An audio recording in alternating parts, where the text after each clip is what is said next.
Hello students, स्वागत है आप सभी का आपके अपने चैनल गॉड क्लासेस पर। तो बच्चों, आज क्लास 11th अप्लाइड मैथमेटिक्स का आप एग्जाम देने जा रहे हैं। तो उसकी क्या स्ट्रेटेजी आपकी रहनी चाहिए, कौन कौन से टॉपिक ऐसे हैं कि आप उन टॉपिक्स को कितना टाइम दे सकते हैं, कहाँ से उन टॉपिक्स की प्रैक्टिस कर सकते हैं, ये सारा कुछ मैं यहाँ पर इस वीडियो के अंदर आपको बताने वाला हूँ। और साथ ही सैम्पल पेपर भी बताने वाला हूँ कि आप कौन सा सैम्पल पेपर से आप बढ़िया प्रैक्टिस कर सकते हैं।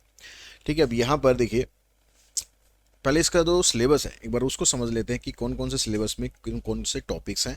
और साथ ही साथ डिस्कस करते चलते हैं कि उन टॉपिक्स को कवर करने के लिए आपको मिनिमम नंबर ऑफ डेज कितने लग सकते हैं।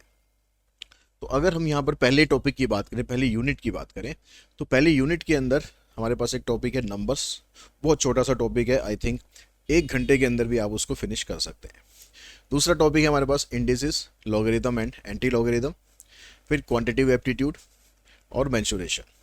ठीक है, अब क्वांटिटिव एप्टीट्यूड के अंदर भी average, sitting management, clock and calendar, time, work and distance, ये सारे टॉपिक दिए हुए हैं।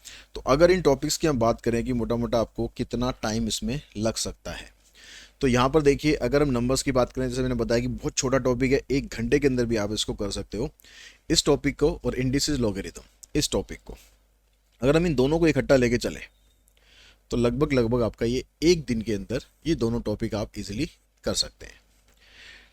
क्वांटिटिव एप्टीट्यूड के अंदर ये टोटल 6 टॉपिक हैं: average, sitting management, clock and calendar, time, work and distance. तो इनके लिए हम 2 दिन यहाँ से इनको मान के चलें कि 2 दिन में आप ये टॉपिक कर सकते हो। मेंस्ट्रुएशन एक ही टॉपिक है, 1 दिन आप ये लो। तो टोटल मिलाकर जो पहली यूनिट है आपकी, अगर आप सिंसियरली एफर्ट करते हैं, यानी सिंसियरली का मतलब आप दिन में अगर 2 घंटे भी अगर आप निकाल लेते हैं, तो आप जो ये टाइम बता रहा हूँ मैं, 2 से 2.5 घंटे के अंदर आप इन चैप्टर्स को फिनिश कर सकते हैं। ठीक है, तो 4 दिन में आपकी जो यूनिट 1 है ये कंप्लीट हो सकती है। उसके बाद आते हैं unit 2 algebra, sets relation, sequence series, permutation and combination. हर एक टॉपिक को आप 3 दिन दे सकते हैं, यानी टोटल मिलाकर 1 दिन 1 दिन 1 दिन। ठीक है, हर एक टॉपिक को 3 दिन ही, मतलब टोटल इन तीनों टॉपिक्स को 3 दिन आप दे सकते हैं। 15 मार्क्स के टॉपिक हैं। ठीक है, वो स्कोरिंग चैप्टर्स हैं सारे के सारे, और इजी चैप्टर्स हैं, ज़्यादा मुश्किल नहीं है। उसके बाद हम आते हैं यूनिट 3 मैथमेटिकल रीजनिंग। 6 मार्क्स की यूनिट है, बहुत छोटे छोटे टॉपिक हैं: odd man out, syllogism, blood relation, coding and decoding. तो इसके अंदर मैक्सिमम टू मैक्सिमम 1 ही दिन आपको लगना है, इससे ज़्यादा इसमें देने की कोई ज़रूरत है नहीं। ठीक है, तो टोटल हमारे पास अभी कितने दिन हो गए? 4 दिन वो, 3 दिन वो, 7 और 1 8। अब आते हैं यूनिट 4 कैलकुलस। कैलकुलस में फंक्शन और लिमिट कंटिन्यूटी, ये दोनों टॉपिक रिलेटेड ही हैं, कोई ज़्यादा इसमें वो नहीं लगेगा, मतलब दोनों लगभग एक जैसे। 1 दिन के अंदर आप इसको ख़त्म कर सकते हो। डिफ्रेंशिएशन आप 2 दिन आप इसमें ले सकते हो, क्योंकि इसको मैं कहूँगा कि आप बहुत अच्छे तरीके से प्रिपेयर करो, क्योंकि जो क्लास 12th आएगी उसमें भी इसका काफ़ी काम आने वाला है। तो 2 ये और 1 ये, टोटल मिलाकर 3 दिन यहाँ पर हो गए। तो 8 और 3 11 दिन हमारे पास हो चुके हैं अभी तक। उसके बाद आता है प्रोबेबिलिटी। तो प्रोबेबिलिटी पूरा आपका जो टॉपिक है थोड़ा सा लेंदी है, लेकिन स्टार्टिंग की जो एक्सरसाइजेज है ना, बहुत आसान आसान है, तो उसमें आपको ज़्यादा टाइम लगेगा नहीं। तो टोटल मिलाकर आप 2 दिन के अंदर ये सारा फिनिश कर सकते हो। तो हमारे पास, चलो लास्ट में काउंट कर लेंगे टोटल दिन हमारे पास कितने हुए हैं। उसके बाद आता है डिस्क्रिप्टिव स्टेट्स। ऐसा टॉपिक है जिसके अंदर कैलकुलेशन ही कैलकुलेशन है, कैलकुलेशन ही कैलकुलेशन है। फार्मूलाज आपको याद होने चाहिए, कैलकुलेशन आपको मेहनत करनी पड़ेगी, थोड़ा स्पीड अपनी बढ़ानी पड़ेगी। और स्पीड बढ़ाने का सबसे बढ़िया तरीका होता है कि आप मैनुअली कैलकुलेट करो। आप कैलकुलेटर का यूज़ मत करो, आप मोबाइल का यूज़ मत करो। ठीक है, मैनुअली करो तो आपकी कैलकुलेशन स्पीड बढ़ेगी, क्योंकि वो 12th में भी होगा। फाइनेंशियल मैथमेटिक्स आएगा, वहाँ पर इन्फ्लुएंशियल स्टेट्स आएगा, वहाँ भी आपको कैलकुलेशन करनी है, थोड़ी बड़ी बड़ी करनी है। तो भैया स्पीड अभी से अपनी बनाने की कोशिश करो। तो यहाँ पर आपके पास जो टॉपिक्स हैं: measure of dispersion, skewness kurtosis, percentile rank and quartile rank और कोरिलेशन। तो टोटल मिला के आप मोटा मोटा इसमें 3 दिन का टाइम ले सकते हो। 3 दिन के अंदर आप इसको फिनिश करो, बल्कि कोशिश करोगे तो 2 दिन में भी हो जाएगा।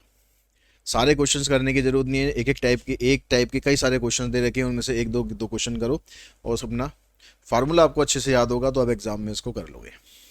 उसके बाद है financial mathematics, compound interest annuity, इसको 1 दिन लगेगा। टैक्सेशन और यूटिलिटी बिल्स, दोनों को मिलाकर आप 1 दिन में कर सकते हो। तो टोटल मिलाकर 2 दिन हमारे पास इसके हुए। यूनिट 8 प्रोबेबिलिटी, प्रोबेबिलिटी तो नहीं है यूनिट 8, यूनिट 8 प्रोबेबिलिटी नहीं है, ये है हमारे पास कोऑर्डिनेट ज्योमेट्री।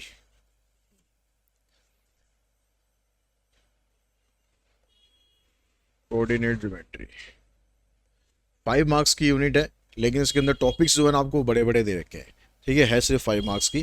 तो इसमें बहुत ज़्यादा टाइम आपको लगाने की ज़रूरत नहीं है और बहुत ज़्यादा ट्रिकी क्वेश्चंस करने की ज़रूरत नहीं है। बुक के अंदर काफ़ी ट्रिकी क्वेश्चंस दे रखे हैं, क्योंकि 5 नंबर की यूनिट है, तो छोटे छोटे क्वेश्चन इसमें से आने के चांसेस रहेंगे। तो आप इसके अंदर एक दिन आप स्ट्रेट लाइन में आप टाइम दे सकते हो और 2 दिन के अंदर आप इन दोनों टॉपिक, एक दिन के अंदर आप इन दोनों टॉपिक को कर सकते हो, ठीक है। तो टोटल मिलाकर ये आपके दिन हो गए। तो एक बार टोटल दिन कर लेते हैं कितने हो गए। देखिए 4 दिन इधर हो गए, 4 3 7, 7 और 1 8, 8 और 3 11, 11 और 2 13, 13 और 3 16, 16 और 2 18, 18 और 1 19। तो मोटा मोटा आप 20 दिन मान के चलो कि 20 दिन के अंदर आप अपना सिलेबस फिनिश ये कर सकते हो। अब बहुत से बच्चे कहेंगे सर 20 दिन से पहले तो हमारे एग्ज़ाम आ जाएंगे, क्योंकि क्लास 11th के एग्ज़ाम का कुछ नहीं कह सकते भैया कब एग्ज़ाम होंगे। और कुछ बच्चे तो ऐसे हैं जिनके एग्ज़ाम हो भी चुके हैं, ठीक है। ऐसे भी स्कूल है भैया जनवरी में एग्ज़ाम करा दिए हैं, अब फरवरी में पता नहीं क्या 12th की क्लास करेंगे क्या करेंगे, जो भी है, ठीक है। कुछ बच्चों के एग्ज़ाम हो सकता है 10 दिन बाद हो, कुछ बच्चों के एग्ज़ाम हो सकता है 20 दिन बाद हो। तो ये मोटा मोटा मैंने एक आइडिया दिया है आपको कि अगर आप दिन में 2 से ढाई घंटे अगर स्टडी करते हो तो आप 20 दिन के अंदर आप इसको कंप्लीट कर सकते हो। अगर आपका पेपर ज़्यादा नज़दीक है, ठीक है, तो यहाँ पर टाइम जो है आपको थोड़ा बढ़ाना पड़ेगा। और ऐसा भी हो सकता है कि कुछ चैप्टर्स आपको बहुत अच्छे तरीके से पहले से ही आते हैं, तो आप उन चैप्टर के डेज हटा दो इसमें से, ठीक है। तो इस तरीके से आप अपनी पेस के अकॉर्डिंग, ये तो मैंने एक आइडियल सिचुएशन बताई है, लेकिन आप अपनी पेस के अकॉर्डिंग आपका जो एग्ज़ाम कब है उसके अकॉर्डिंग, क्योंकि 11th के मामले में हम कुछ नहीं कह सकते। और ऐसा भी है कि बहुत से स्कूल्स के अंदर पूरा सिलेबस ही नहीं आ रहा, ठीक है। स्टार्टिंग के जो चैप्टर्स हैं जो टर्म 1 में आ चुके हैं उनको वो दे ही नहीं रहे, ठीक है। या ऐसा भी होता है कि जो टॉपिक 12 से रिलेट करते हैं उन्हीं को एग्जाम में देते हैं, जो 12 से रिलेट बिल्कुल नहीं करते उनको छोड़ देते हैं 11th में। तो ये स्कूल 11th का जो मामला है स्कूल टू स्कूल डिफर करता है, तो उसके हिसाब से आप अपनी एक प्लानिंग बना सकते हो, स्ट्रेटेजी बना सकते हो कि मेरे को ये चैप्टर इतने दिनों के अंदर फिनिश करना है। फिनिश कैसे करना है बात आती है वो, ठीक।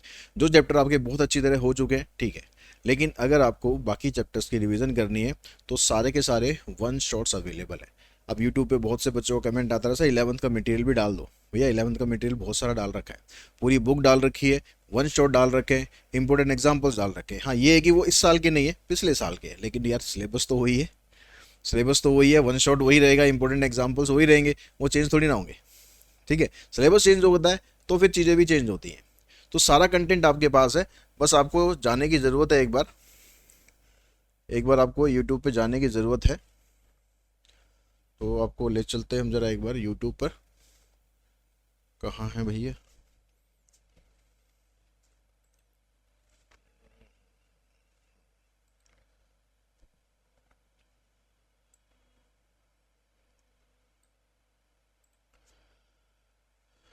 तो आप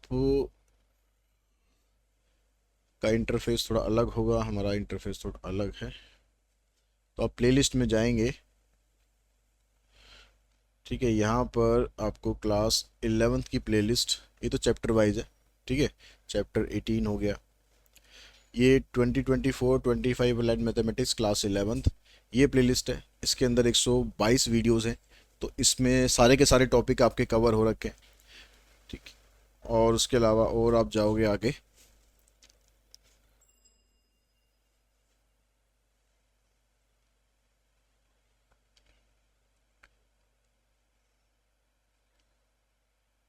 ये चैप्टर वाइज अभी चल रहा है, आई थिंक चैप्टर, ये 2024-25 one shot applied mathematics class 11, इसके अंदर सारे वन शॉट है। तो जितने भी वन शॉट आप यहाँ से देखोगे सारे सारे चैप्टर की आपकी रिवीजन बड़ी इजीली हो जाएगी यहाँ से, ठीक है। उसके अलावा आपको इम्पोर्टेंट एग्जाम्पल की सीरीज़ और होगी एक, ये आपके पास प्लेलिस्ट है जिसमें इम्पोर्टेंट एग्जाम्पल है क्लास 11th के। तो सारा का सारा जो कंटेंट है वो आप लोगों के पास अवेलेबल है, ठीक है। चाहे वो वन शॉट्स हो, इम्पोर्टेंट एग्जाम्पल्स हो, या रेगुलर कंटेंट हो, ML भार्गव जो बुक है उसका भी कंटेंट अवेलेबल है। तो प्रैक्टिस करने के लिए बहुत मटेरियल है, बस आपको प्रैक्टिस करने की अपनी नीयत बनानी है। और जैसा कि हमने स्ट्रेटेजी में डिस्कस किया है, आपको टाइम ड्यूरेशन अपने अकॉर्डिंग एडजस्ट करना है, क्योंकि क्लास 11th का जो मामला होता है वो काफ़ी कुछ स्कूल के ऊपर डिपेंड करता है। आपने स्कूल का देखिए कि आपके स्कूल में एग्ज़ाम कब है, कितना सिलेबस दिया हुआ है, उसी हिसाब से अपनी प्रिपरेशन की स्ट्रेटेजी एक बनाइए।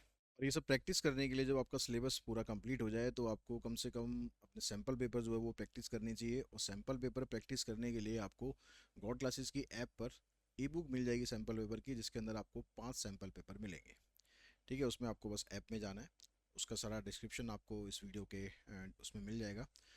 सारे जो लिंक्स हैं वीडियो के डिस्क्रिप्शन बॉक्स में मिल जाएंगे। जो सैम्पल पेपर है उसका लिंक भी वहाँ पर मिल जाएगा, तो वहाँ पर जाके आप उसको परचेज़ कर सकते हैं और अपनी जो प्रैक्टिस है एग्ज़ाम के हिसाब से उसको चेक कर सकते हैं कि आपकी जो प्रिपरेशन है वो किस तरीके की है। एक सैम्पल पेपर आप करें, उसके बाद देखें कि आपका कौन से टॉपिक्स हैं जो वीक हैं, जहाँ पर आपको ज़्यादा मेहनत करने की ज़रूरत है। फिर उसके बाद उसको कवर करने के बाद फिर आप नेक्स्ट सैम्पल पेपर स्टार्ट करें। ऐसे कम से कम आप 5 सैम्पल पेपर कर लेते हैं तो इनफ है आपके एग्ज़ाम के लिए। तो आई थिंक इस वीडियो के थ्रू आपको हेल्प मिली होगी कि कैसे आपको अपनी प्रिपरेशन करनी है। और अपने एग्ज़ाम की प्रिपरेशन के लिए आप जो मैंने स्ट्रेटेजी बताई है वो फॉलो कर सकते हैं, सैम्पल पेपर प्रैक्टिस कर सकते हैं। तो होपफुली आपका जो एग्ज़ाम है बहुत अच्छा जाएगा। तो आप सभी को आपके एग्ज़ाम के लिए all the best. Thanks to all of you.